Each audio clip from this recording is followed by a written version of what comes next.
So rectification of errors की revisionary class है, और उससे पहले मैं आपको जर्नल एंट्री का बेसिक करवाने वाला हूँ। जर्नल एंट्री नहीं, बेसिकली हमारा टॉपिक है रिकॉर्डिंग ऑफ ट्रांजेक्शंस। ट्रांजेक्शंस को जब हम रिकॉर्ड करते हैं तो बेसिकली सबसे पहले सारी ट्रांजेक्शंस कहाँ रिकॉर्ड होती है? जर्नल में। ठीक है। How we make journal, journal का एक मैं छोटा सा फॉर्मेट बना के दिखा देता हूँ। जर्नल में सबसे पहला कॉलम होता है डेट, किस दिन वो ट्रांजेक्शन हुई। देन पर्टिकुलर्स, पर्टिकुलर्स, इस पर्टिकुलर्स कॉलम के अंदर हमारी जर्नल एंट्री आती है। ठीक है। There is a specific format जिसमें हमने अपनी ट्रांजेक्शन को रिकॉर्ड करना होता है, और उसी को हम बोलते हैं जर्नल एंट्री, जर्नल में एंट्री करना। Then next column is L F column which remains empty, blank रहता है हमेशा। L F column ledger folio, जब मैनुअल अकाउंटिंग होती थी तो यहाँ हम पेज नंबर लिखा करते थे, तो अभी ये ब्लैंक ही रहता है। Then next column is debit and afterwards it is credit. जो अकाउंट डेबिट हो रहा है कितने अमाउंट से डेबिट हो रहा है, और कोई अकाउंट अगर क्रेडिट हो रहा है तो कितने अकाउंट से क्रेडिट हो रहा है। डेबिट और क्रेडिट दोनों इक्वल रहता है। ठीक है, ये कभी अनइक्वल हो ही नहीं सकता। तो सारा ट्रांजेक्शन का लोड किस पर होता है? जर्नल पे। ठीक है, कोई भी बिजनेस में लेन देन हो रहा है तो आपको जर्नल पे रिकॉर्ड करना है। अब जर्नल में रिकॉर्ड करने का तरीका क्या है? ठीक है, जर्नल एंट्री कैसे करें, कैसे करें? ठीक है, तो इसका आंसर क्या है? आपको फॉलो करना है ENR। ठीक है, ENR, where E stands for effect, N stands for nature, and R stands for rules. Right?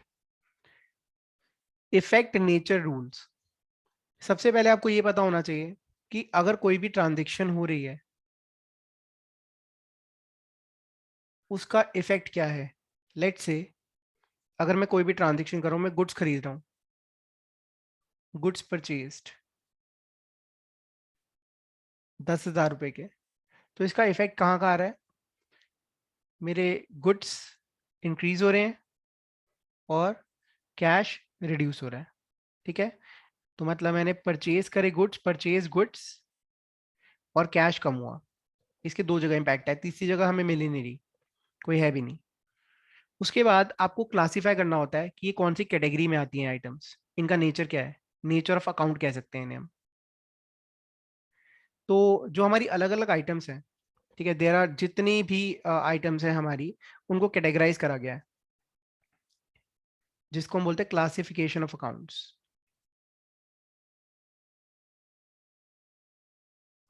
Categories बनाई हुई हैं, उसी में हमको पता चल जाता है कि हमारी जो आइटम है उसका नेचर ऑफ अकाउंट क्या है, वो कौन सी कैटेगरी से बिलोंग करती है, वही उसका नेचर ऑफ अकाउंट है। ठीक है, तो यहाँ पर हमारे पास 5 कैटेगरीज हैं। First category is assets, second is expense,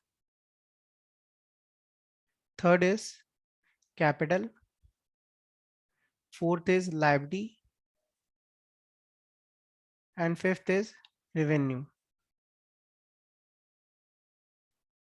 ये 5 कैटेगरीज हैं कि कोई भी आइटम हो, कोई भी नया अकाउंट हो, वो इन पांचों कैटेगरीज में ही आता है। अब आपको आइडेंटिफाई करना है कि ये पांचों कैटेगरीज में से वो अकाउंट कहाँ आता है। जैसे अगर हम गुड्स परचेज कर रहे हैं तो गुड्स खरीदना इज एन एक्सपेंस, ये बिजनेस का एक्सपेंस है, तो ये एक्सपेंस की कैटेगरी में आ गया। और कैश इज एन एसेट, ये एसेट की कैटेगरी में आ गया। ओके, तो इफेक्ट पता चल गया, नेचर हमें पता चल गया। Last stage is rules. Rules कैसे अप्लाई होते हैं? जर्नल एंट्री करने के, अकाउंटिंग करने के रूल्स क्या हैं? बेसिक रूल्स आर, आपको कब किस चीज को डेबिट करना है, कब किस चीज को क्रेडिट करना है। ठीक है, ये डिपेंड करता है कोई चीज इंक्रीज हो रही है या डिक्रीज हो रही है। राइट? तो एसेट्स और एक्सपेंसेस के लिए, दोनों के लिए कॉमन रूल है। ठीक है, दैट इज इंक्रीज डेबिट होता है और डिक्रीज क्रेडिट होता है। मैं रिपीट कर रहा हूँ, एसेट्स और एक्सपेंस के लिए कॉमन रूल है, इंक्रीज डेबिट होता है और डिक्रीज क्रेडिट होता है। इसका मतलब अगर ये हमारा एक्सपेंस बढ़ रहा है तो इसको डेबिट करेंगे, और यहाँ पे हमारी एसेट कम हो रही है तो इसको हम क्रेडिट करेंगे। ओके, कैपिटल लायबिलिटी रेवेन्यू के लिए जो रूल्स हैं वो सेम है, उसमें इंक्रीज जो है वो क्रेडिट होता है और डिक्रीज जो है वो डेबिट होता है। There are two types of event, increase और डिक्रीज। तभी कोई ट्रांजेक्शन होगी जब कोई चीज बढ़ेगी या फिर कोई चीज कम होगी। अगर कोई चीज स्टेबल है तो there is no transaction, right. तो हमें पहले आइडेंटिफाई क्या करना है, इफेक्ट कहाँ पड़ा। उसके बाद ये आइडेंटिफाई करना है कि वो जो आइटम्स जिन पे इफेक्ट पड़ा है वो कौन सी कैटेगरी से बिलोंग करता है, उसका नेचर ऑफ अकाउंट क्या है। And third is rules apply करने हैं, राइट। रूल्स कैसे अप्लाई करने हैं, एसेट्स और एक्सपेंस बढ़ते हैं डेबिट और कम होते हैं तो क्रेडिट, और कैपिटल लायबिलिटी रेवेन्यू बढ़ते हैं क्रेडिट और कम होते हैं तो डेबिट, ठीक है। अब जर्नल एंट्री कैसे होती है उसके बाद देखिए, जब जर्नल के अंदर मतलब इस फॉर्मेट के अंदर हम एंट्री करते हैं तो कैसे करते हैं देखिए। लेट्स से ये ट्रांजेक्शन हुई 10th ऑफ जनवरी को, तो 10 जनवरी को हमने गुड्स खरीदे, तो इस केस में परचेज गुड्स वो डेबिट होगा और कैश क्रेडिट होगा।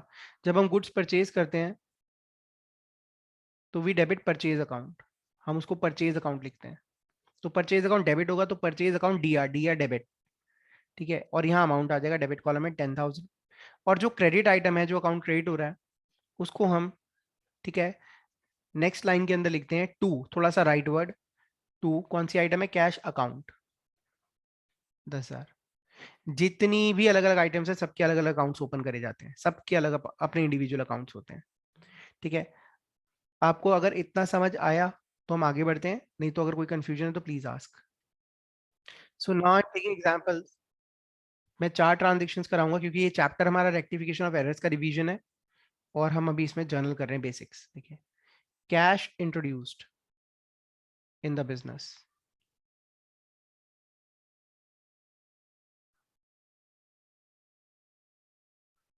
5 लाख बिजनेस में कैश इंट्रोड्यूस करा, तो इसका इफेक्ट, नेचर और रूल क्या होगा। आपने कैश कैश इंट्रोड्यूस करा तो उसके इफेक्ट्स कहाँ पर आए, बिजनेस में कैश इंक्रीज हो गया। और जब ऑनर कैश इंट्रोड्यूस करता है तो उसकी, या कोई भी पैसा फंड डालता है, कोई भी चीज लेकर आता है बिजनेस के अंदर इंट्रोड्यूस करता है, तो उसको उसकी कैपिटल बढ़ जाती है, उसकी इन्वेस्टमेंट्स बढ़ गई बिजनेस के अंदर तो कैपिटल इंक्रीज। तो कैश का नेचर क्या है, कैश इज एन एसेट, और कैपिटल का नेचर क्या है, कैपिटल इज कैपिटल, ठीक है। कैश इंक्रीज हो रहा है, एसेट इंक्रीज हो रही है डेबिट, और कैपिटल बढ़ती है तो उसके लिए रूल क्या लगता है, credit. So what will be the journal entry, journal entry will B, वही फॉर्मेट बनेगा, डेट पर्टिकुलर्स LF डेबिट और credit, and journal entry will be cash account debit DR और कैपिटल क्रेडिट। कैपिटल जो भी credit items है वो नीचे ही आते हैं, सबसे पहले डेबिट आइटम्स फिर क्रेडिट। 5 लाख डाला तो 5 लाख कैश में डेबिट हो गया और 5 लाख कैश में और कैपिटल में क्रेडिट हो गया, ठीक है। उसके बाद next, purchase goods from Hari Prakash, या हरि लिख देते हैं, ₹80,000 पेड ₹30,000 बाय चेक। हमने उसको चेक से पेमेंट करी, 30,000 चेक से पेमेंट करी, बाकी बाकी पेमेंट अभी पे करने के बारे में कुछ बताया तो है नहीं, तो यही मानेंगे बाकी पेमेंट अभी नहीं करी। तो यहाँ पे इफेक्ट कहाँ पर आ रहा है, अगेन हमने गुड्स खरीदे तो परचेज हमारी बढ़ गई, हमने चेक से पेमेंट करी तो बैंक बैलेंस कम होगा, और हरी हरी को हमने पैसा देना है, राइट। अब ये देखो, purchase is an expense, expense बढ़ रहा है debit, bank balance is an asset, asset कम हो रही है क्रेडिट, और हरी हरी हमारे लिए क्या बन गया, creditor, creditor is a liability, और लायबिलिटी हमारी इंक्रीज हो रही है, लायबिलिटी बढ़ती है तो क्रेडिट। यहाँ 3 आइटम्स आ गई, जहां भी 2 से ज्यादा आइटम्स आ जाए उस एंट्री को हम बोलते हैं कंपाउंड एंट्री, कंपाउंड एंट्री या कंबाइंड एंट्री, ओके। तो यहाँ पे जर्नल एंट्री क्या होगी आपकी, journal entry will be purchase account debit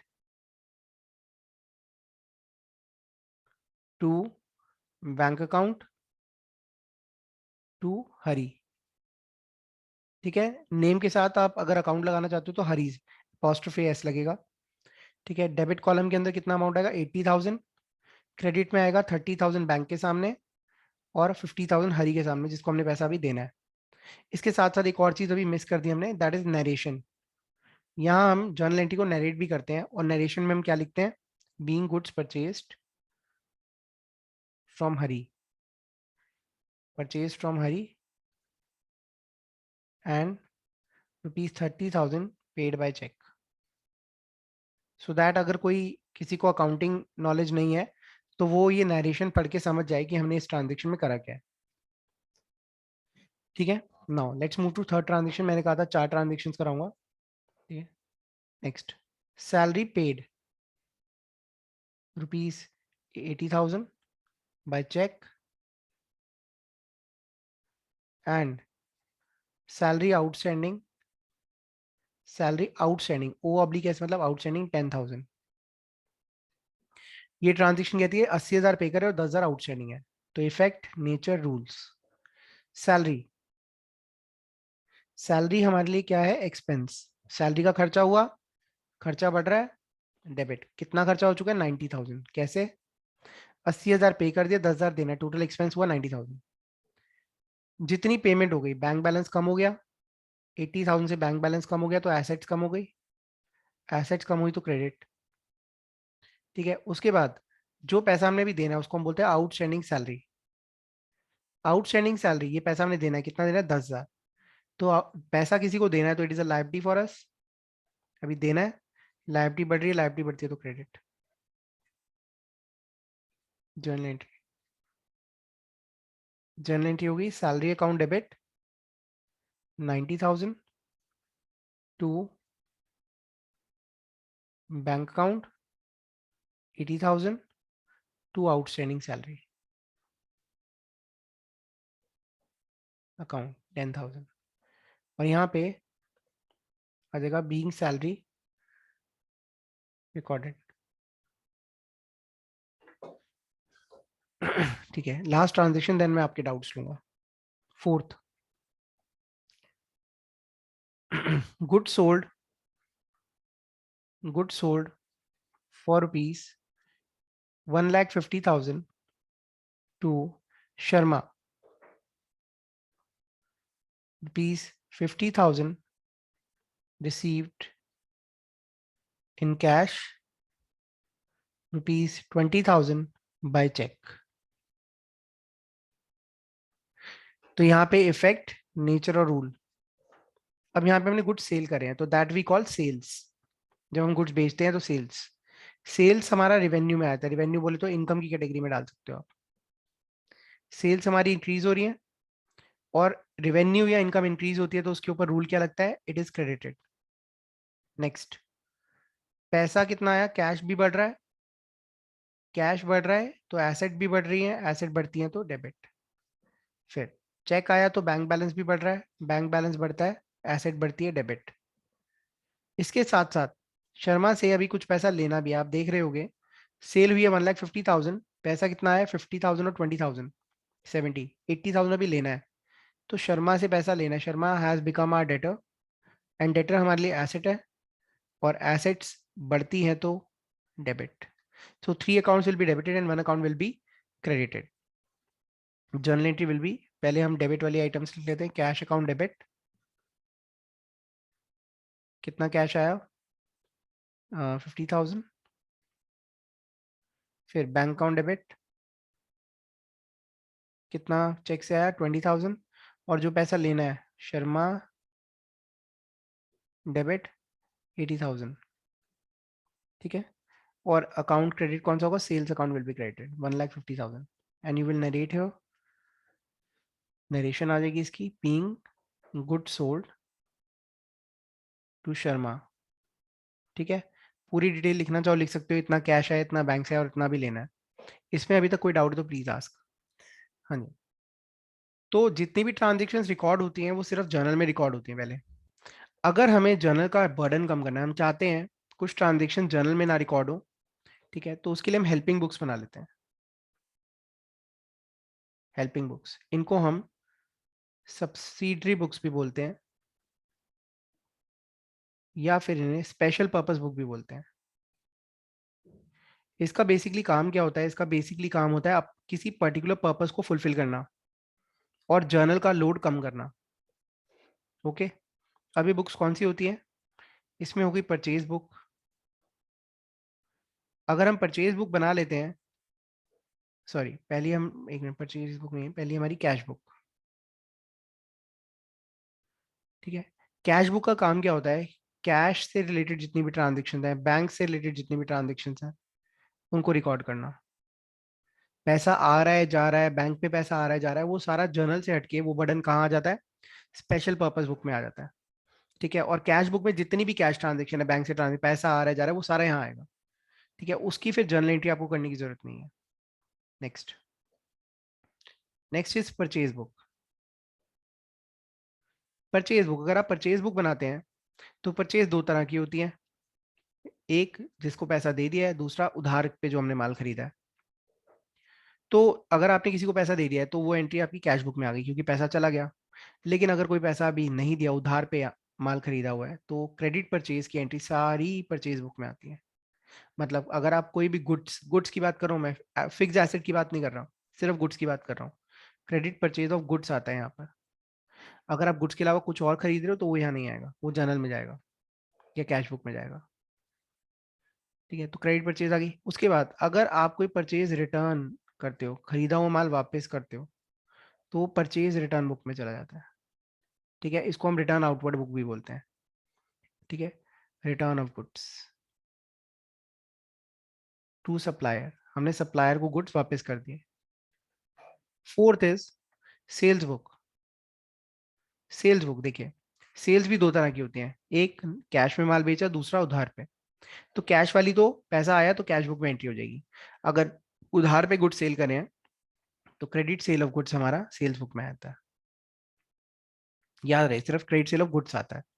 fifth, fifth is sales return book. अगर कोई कस्टमर हमें गुड्स वापस कर देता है तो that is recorded in sales return book. Return, returns by customer, customer ने हमारे गुड्स वापस कर दिए। राइट, तो ये ट्रांजेक्शन जो यहाँ पर आ गई उनको जर्नल में रिकॉर्ड करने की जरूरत नहीं है। फिर रिमेनिंग ट्रांजेक्शन आ जाती है। ठीक है, जैसे गुड्स के अलावा हमने कोई एसेट खरीदी, कोई सैलरी आउटस्टैंडिंग है, कोई आउटस्टैंडिंग खर्चे हैं, कोई आउटस्टैंडिंग कोई एक्रूड इनकम्स है, प्रीपेड की एंट्रीज हैं, वो सारी हमारी जर्नल में चली जाती हैं। यहाँ जो एंट्रीज आ गई वो वहाँ नहीं आती। राइट, तो अब क्वेश्चन अराइज होता है कि सर रेक्टिफिकेशन एरर्स में इसका रोल रोल क्या है? गलती यहीं तो ही है, या तो जर्नल में हुई या फिर इन बुक्स में हुई है। अगर आपको इनमें पता ही नहीं होगा एंट्री कैसे करते हैं तो आपको रेक्टिफिकेशन कैसे करेंगे? है ना भाई?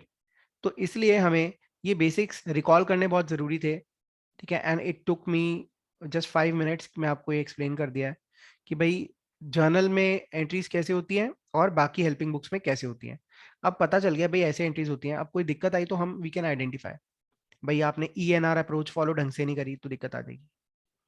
ओके, इसके बाद हमारी लेजर पोस्टिंग होती है। ठीक है, जो हमारी लेजर पोस्टिंग होती है, आवाज आ रही है? हाँ जी, तो इसके बाद हमारी लेजर पोस्टिंग होती है। अगर आपने रिकॉर्डिंग ठीक कर ली, लेजर में गलत पोस्ट कर दिया, तो भी आपको ठीक करना पड़ेगा उसको। है ना? किसी अकाउंट को डेबिट करना था 1000 रुपए से। ठीक है, आपने उसको 100 रुपए से डेबिट कर दिया, तो 900 रुपये आपको और डेबिट करने पड़ेंगे। ये तो पता होना चाहिए। अगर आपने किसी अकाउंट को क्रेडिट कर दिया, क्रेडिट करना था 2000 रुपए से और क्रेडिट कर दिया 400 रुपए से, तो आपको 1600 रुपये और क्रेडिट करने पड़ेंगे। ये गलतियां बस, कोई एंट्री रिकॉर्ड नहीं करी तो उसे रिकॉर्ड करना पड़ेगा। तो वही मैं आपको सिखाने जा रहा हूँ रेक्टिफिकेशन एरर्स चैप्टर में। बेसिकली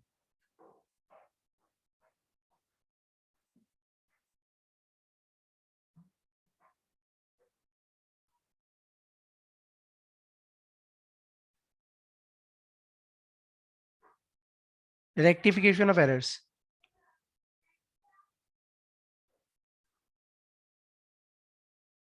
हाँ जी, सो रेक्टिफिकेशन ऑफ एरर्स का मैं आपको बेसिक प्रोसेस बता दूं तो आपने करना क्या होता है? एरर्स, एरर्स मतलब गलती हो गई है आपसे। ठीक है, तो जो भी गलती हुई है उसको खत्म करने के लिए उस गलती का रिवर्स करना है आपको। तो step number 1, reversal of error.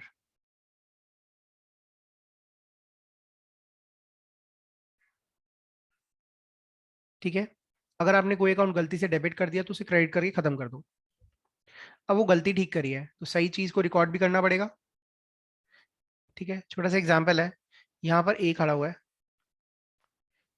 ये है नॉर्थ और ये है साउथ। ठीक है, ए ने, ए की सही डायरेक्शन है साउथ, लेकिन ए नॉर्थ में चला गया 10 किलोमीटर, ठीक है, ये सिंगल रोड ही है, यहाँ जाएगा तो नॉर्थ, यहाँ जाएगा तो साउथ। अब ए कहाँ चला गया, नॉर्थ में चला गया 10 किलोमीटर, ये इसका मेन लोकेशन है। तो वो पहले क्या करेगा, अगर ये गलती हो गई है, एरर है, दिस इज एन एरर। अब इस एरर का रिवर्सल क्या होगा, उसे 10 किलोमीटर साउथ की तरफ आना पड़ेगा, तो एरर का रिवर्सल हो गया, राइट, साउथ की तरफ आना पड़ा उसे, तो एरर का रिवर्सल हुआ। अब उसको साउथ जहाँ जाना था, साउथ में जिस डेस्टिनेशन पे जाना था, वो वहां जाएगा तो 10 किलोमीटर और हो गया, ठीक है। तो यहाँ क्या हुआ, this is called reversal of error, और दिस इज राइट एंट्री। तो जब आप एरर को रिवर्स करते हो और राइट एंट्री उसमें प्लस कर देते हो, तो you have rectified the error, error rectified. इस बेस को अगर आप याद रखोगे तो आपको रेक्टिफिकेशन ऑफ एरर्स में कभी प्रॉब्लम नहीं आने वाली। कि हमें क्या करना है, पहले गलती को खत्म करना है, गलती का इफेक्ट रिमूव करना है, उसके बाद सही चीज को इम्प्लीमेंट करना है। अगर यही हमारा बेसिक रूल है रेक्टिफिकेशन ऑफ एरर्स का, ठीक है। आपको इसमें कोई क्वेश्चन है तो प्लीज आस्क। तो step number 1 is reversal of error, and step number 2 is, इसमें ऐड क्या करना है आपने, स्टेप नंबर 2 ऐड कर दो, रिकॉर्ड, सॉरी, करेक्ट एंट्री, इसमें प्लस कर दो करेक्ट एंट्री, ठीक है। और इन दोनों का जो रिजल्ट आएगा, that will be rectified, error rectified, ठीक है। That is step number 3। जो स्टेप नंबर 1 और 2 का रिजल्ट है, step number 3 that is error rectified, ठीक है। अच्छा, अब एक चीज और है, और वो क्या है, that is point of rectification. आप रेक्टिफिकेशन किस पॉइंट पे कर रहे हो, ठीक है, या फिर कह सकते हैं स्टेज ऑफ रेक्टिफिकेशन, ठीक है। There are 3 stages. पहला स्टेज है अगर ट्रायल बैलेंस नहीं बना, बिफोर ट्रायल बैलेंस आपको एरर पता चल गया। दूसरा स्टेज है after trial balance, trial balance बन चुका है, मतलब सारी एंट्रीज को आप ट्रायल बैलेंस में डाल चुके हो, बट बिफोर फाइनल अकाउंट्स, अभी आपने फाइनल अकाउंट नहीं बनाया, मतलब ट्रेडिंग पीएनएल बैलेंस शीट नहीं बना हुआ, ठीक है। And second is after final accounts, final accounts भी बन चुके हैं, ठीक है, फाइनल अकाउंट्स भी बन चुके हैं। तो अब यहाँ पर आपने 3 स्टेजेस में आपने आइडेंटिफाई, एरर का पता कब चला ये आपको समझना है। ये आपकी कोर्स में नहीं है, क्योंकि अगर आप फाइनल अकाउंट्स बना चुके हो तो इसकी रेक्टिफिकेशन जो होती है वो नेक्स्ट ईयर में होती है, रेक्टिफिकेशन इन नेक्स्ट ईयर। तो ये अभी आपके कोर्स के अंदर है नहीं। अगर आपने ट्रायल बैलेंस नहीं बनाया, तब क्या होगा, in this case, in this case अगर वन साइडेड एरर्स हैं,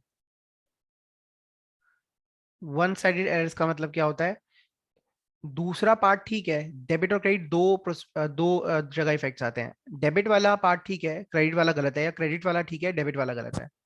तो आपने उसको ठीक कैसे करना है, go to ledger, go to account, या फिर लेजर कह सकते हैं, ठीक है, and put and make correction, and make correction in such account either on debit side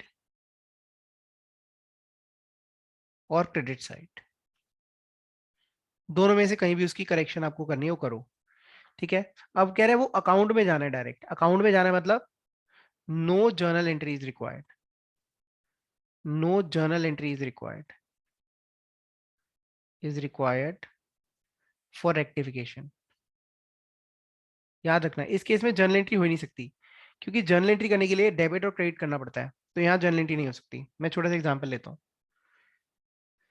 sales हमारी अंडर कास्ट है, सेल्स अंडर कास्ट है बाय 10,000, सेल्स अंडरकास्ट बाय 10,000, 10,000 से अंडरकास्ट है। अंडरकास्ट का कास्ट मतलब टोटल, अंडर मतलब कम। तो हमने जब सेल्स का टोटल करा तो पता चला 10,000 से कम है सेल्स। तो अब आपने क्या करना है, सेल्स अकाउंट में जाना है, you will go to ledger, ठीक है, और सेल्स को बढ़ा देना है। जब आप सेल्स को बढ़ाओगे, इनकम को बढ़ाओगे, इनकम बढ़ेगी तो credit, right, by error of undercasting. यहाँ लिख देना है कि बाय एरर ऑफ अंडरकास्टिंग, कि हमने 10,000 रुपये कम टोटल करा था, वो हमने ठीक कर दिया, क्रेडिट कर दिया, बढ़ा दी सेल, एरर ठीक हो गया।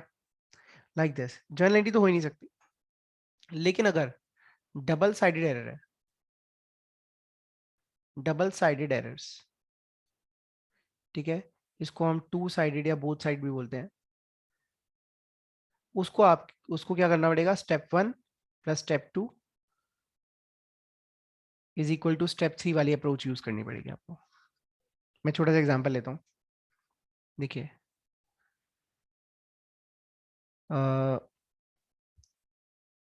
Installation charges, installation charges of machine, installation charges of machine purchased debited to repairs account, repairs account 5,000। ये तो आप सबको पता है, जब भी हम कोई एसेट खरीदते हैं तो अगर उस पर आप कोई भी एक्सपेंस कर रहे हो खरीदते टाइम या बनाते टाइम, तो वो एसेट के अंदर ऐड होता है, एसेट की कॉस्ट में ऐड होता है, ठीक है। तो इंस्टॉलेशन चार्जेस, हमने कोई मशीन खरीदी थी और आपने जो उसको इंस्टॉलेशन चार्जेस पे करे वो रिपेयर्स अकाउंट में डाल दिए। अब देखिए यहाँ पर हुआ क्या। सबसे पहली चीज आपको ये पता होनी चाहिए वर्किंग्स, कि आपने करा क्या, रॉन्ग एंट्री क्या थी, सॉरी करेक्ट एंट्री क्या थी, और आपने गलत क्या करा। जब आप मशीन को इंस्टॉल कराया तो उस पर 5,000 का खर्चा करा, तो वो मशीन की कॉस्ट में जाएगा, तो entry is machine account debit होना चाहिए और कैश क्रेडिट होना चाहिए, राइट, 5,000। तो यहाँ एरर कैश में तो है ही नहीं, यहाँ एरर क्या है, आपने मशीन की जगह रिपेयर्स अकाउंट को डेबिट कर दिया, रिपेयर्स अकाउंट डेबिट कर दिया 5,000 से। अब इसकी रेक्टिफिकेशन क्या होगी, रेक्टिफिकेशन कैसे होगी, reverse of wrong, wrong wrong क्या है, रिपेयर्स को डेबिट करा, तो इसका क्रेडिट, इसका अपोजिट क्या होगा, रिपेयर्स को क्रेडिट कर दो 5,000। और राइट क्या है, राइट क्या था, मशीन डेबिट होनी चाहिए थी, वो इसमें ऐड कर दो। जैसे ही हम इसमें ऐड करेंगे मशीन अकाउंट डेबिट, तो हमारी जो रेक्टिफिकेशन एंट्री वो क्या बन गई, machine account debit to repairs account, this is the rectifying entry. ये आपको आपको सॉल्यूशन में करके दिखानी है, ठीक है। वर्किंग्स आप करो ना करो, लेकिन आपको ये एंट्री सही से करके दिखानी है। वर्किंग आप रफ में भी कर सकते हो, ठीक है। इसमें कोई डाउट तो प्लीज आस्क। हाँ जी, अगर मेरा ट्रायल बैलेंस बन चुका है, I have made the trial balance, लेकिन अभी फाइनल अकाउंट्स नहीं बने, तो ये मेरे पास टाइम है, मैं एरर ठीक कर सकता हूँ। इन दिस केस अगर वन साइडेड एरर्स हैं, वन साइडेड एरर्स, ठीक है, तो पास जर्नल एंट्री, आपको जर्नल एंट्री पास करनी है, and use use suspense account, आपने सस्पेंस अकाउंट का यूज करना है, ठीक है। फॉर एग्जाम्पल ये सेम सेल्स अंडरकास्ट वाला एरर होता, तो हम क्या करते, अगर सेल्स अंडरकास्ट है तो यहाँ पर आपको जर्नल एंट्री पास करोगे तो कैसे करोगे, सेल्स बढ़ाने के लिए सेल्स को क्रेडिट करना पड़ेगा, सेल्स विल बी क्रेडिटेड 10,000, और यहाँ डेबिट तो कुछ गलत है नहीं, तो डेबिट में आप सस्पेंस अकाउंट को डेबिट कर दोगे। जनरली जो क्वेश्चंस आते हैं वो after preparation of trial balance ही आते हैं, ट्रायल बैलेंस बनने के बाद ही कई गलतियों का पता चलता है, ठीक है। अब let's go to double sided error, both side errors. Double sided errors में क्या होगा, same, same as same as ये जो आपने करा, बिल्कुल ऐसे ही होगा। आपको पता ही है कि भाई दोनों जगह गलती है, तो दोनों जगह गलती होगी तो ऐसे ही ठीक करना पड़ेगा।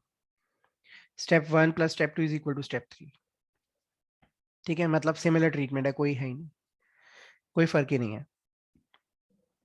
इसमें कोई डाउट है तो प्लीज आस्क। हाँ जी। अब आपको कौन कौन सी चीजें करनी है अपना एग्जाम में जाने से पहले वो समझिए।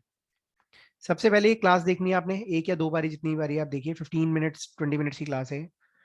उसके बाद आपने क्या करना है, इस कॉन्सेप्ट को रिवाइज करा, do questions,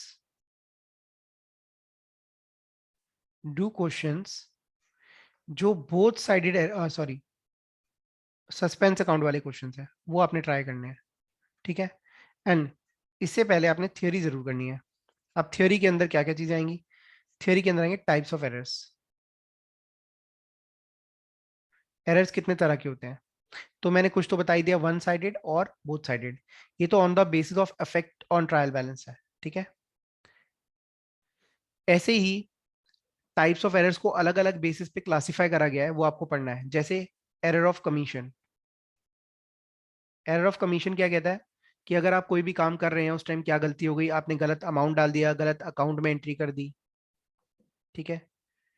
error of principal, principal के एरर्स। प्रिंसिपल एरर्स मतलब आपको अकाउंटिंग आती ही नहीं है, आपको आपने अकाउंटिंग प्रिंसिपल ही वॉयलेट कर दिए। जैसे यहाँ था, मशीन, मशीन खरीदते टाइम जो भी खर्चा होता है मशीन की कॉस्ट में जाता है, ये हमें पता ही नहीं था, हमने रिपेयर्स में डाल दिया, तो वो ये एरर ऑफ प्रिंसिपल है।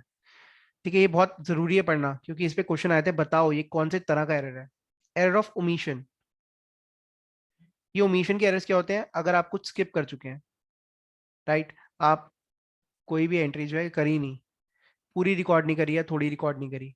ठीक है, इसको हम बोलते हैं फुल ओमिशन और पार्शियल ओमिशन। अगर फुल ओमिशन है तो आप पूरी एंट्री दोबारा करोगे, पार्शियल है तो उसका पार्ट जो आपने रिकॉर्ड नहीं करा उसमें आप एंट्री करोगे। और एक होता है कॉम्पेंसेटिंग एरर्स। कॉम्पेंसेटिंग एरर्स क्या होते हैं, एक एरर दूसरी गलती के एरर को खत्म कर देता है। कैसे, जैसे एक तरफ आपने सैलरी इंक्रीज कर दी और दूसरी तरफ आपने कमीशन इंक्रीज कर दी गलती से। सैलरी बढ़ा दी, कमीशन बढ़ा दी, सैलरी क्या है, कमीशन इनकम बढ़ा दी। तो एक तरफ आपने एक्सपेंस